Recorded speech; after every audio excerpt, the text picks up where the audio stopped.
Hello, folks. Welcome to my channel, Rico's Paradigm. Today, I want to talk about a very important topic. This is what is called the online and cohabitation scam that's used by Filipinos. The reason for this topic is because when I went to Robinson's Mall supermarket, I noticed a lot of Filipinos with full shopping carts. That surprises me because there are foreigners who also buy groceries and their carts are not nearly as full. So I had to investigate in order to get a clearer understanding of this unusual phenomenon in the Philippines. What I found out is disturbing.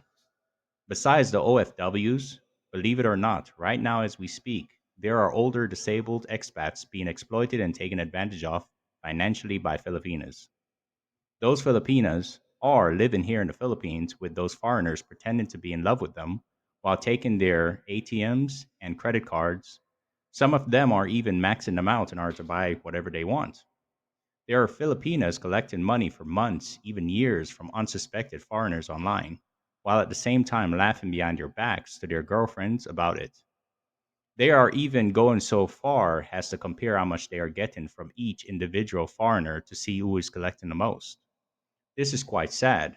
I know everyone is responsible for themselves and the decisions they make, but I figure the least I could do is present this information to whomever wants to know.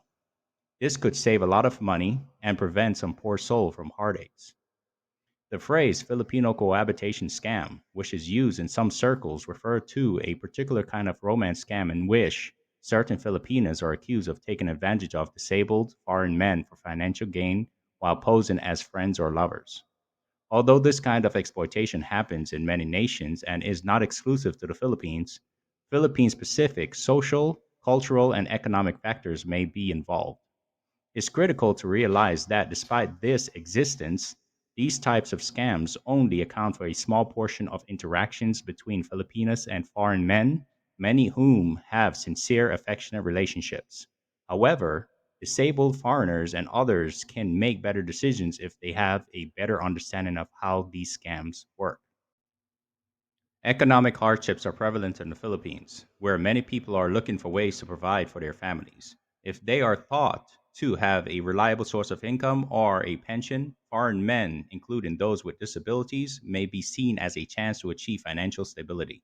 Sometimes dishonest people take advantage of this chance by using dishonest means, taking advantage of the foreigner's weakness and need for company. People with disabilities may be targeted because they are thought to be more vulnerable and isolated because of their limited mobility or social interaction. Scammers may perceive them as less inclined to question demands or even recognize specific types of manipulation, particularly if they are not familiar with Philippine law, culture, or language. The scam usually starts with a woman contacting a disabled foreigner in person or via dating apps or social media. She might portray herself as a loyal, considerate individual seeking a sincere relationship. The woman may show great interest in the foreigner's life and well being by flattering and praising him. The disabled foreigner, who might experience loneliness, is frequently open to receiving this kind of attention and to the possibility of developing a relationship with someone who shows genuine interest in him. After making contact, the con artist progressively tries to win the foreigner's confidence and strengthen their emotional bond. She may often show her loyalty, love, and admiration, all the while implying that her life is difficult. The goal of this stage is to instill empathy and a sense of duty in the foreigner, giving them the impression that they are her savior from her struggles. As their bond grows, the women might offer to live with him or take care of him if he relocates to the Philippines, projecting an image of herself as a committed companion who is prepared to overlook his disability. Once a bond has been established, the scammer may start requesting money under different guises. These could include daily expenses, family medical bills, or the need to pay for a child's school fees. In certain instances, the foreigner may even send money allowances, believing he is supporting a future partner, and she may also press him to send money for alleged relationship milestones, such as setting up a place to live together or purchasing a ring to signify their engagement.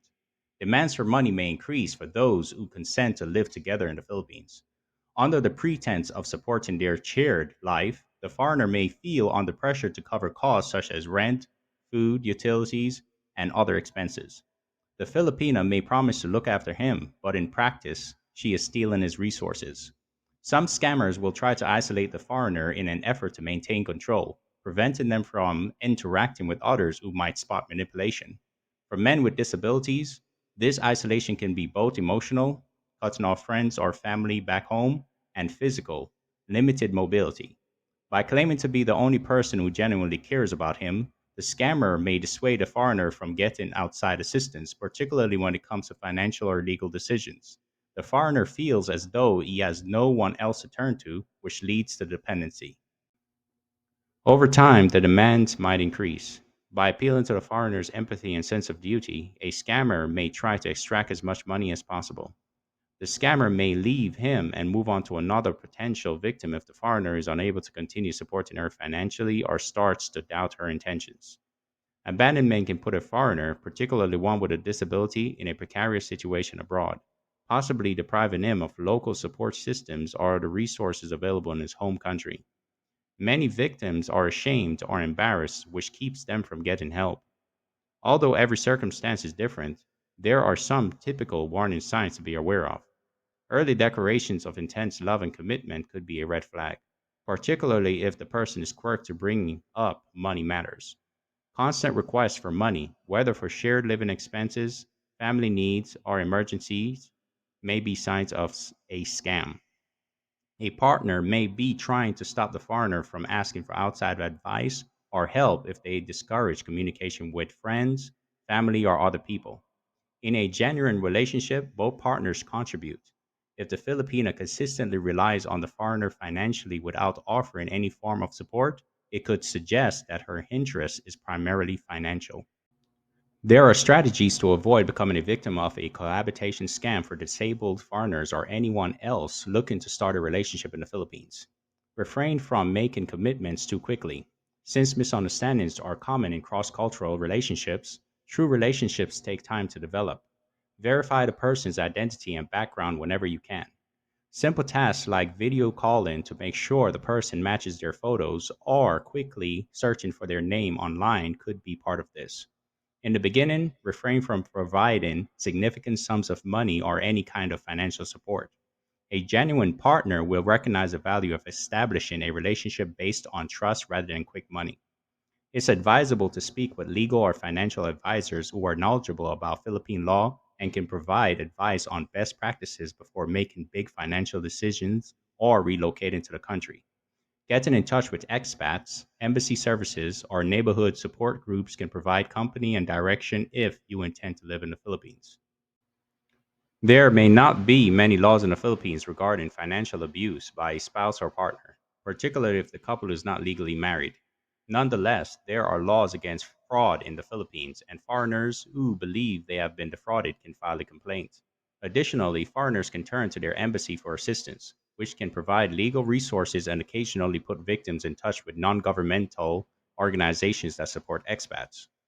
The Filipino cohabitation scam serves as a reminder of the risks that disabled foreigners face, as well as the dangers that can arise in relationships where there are social and economic inequalities. Nonetheless, disabled foreigners can successfully negotiate relationships in the Philippines with knowledge, prudence, and the appropriate tools. Most people looking for cross cultural relationships still want to build a relationship based on genuine love, understanding, and mutual trust. As usual, the numerous genuine connections that bridge cultural gaps and improve the lives of both parties between Filipinas and foreigners should not be overshadowed by scams. All right, folks, that is all for today's show. Thank you all for watching. Until next time, have a good day.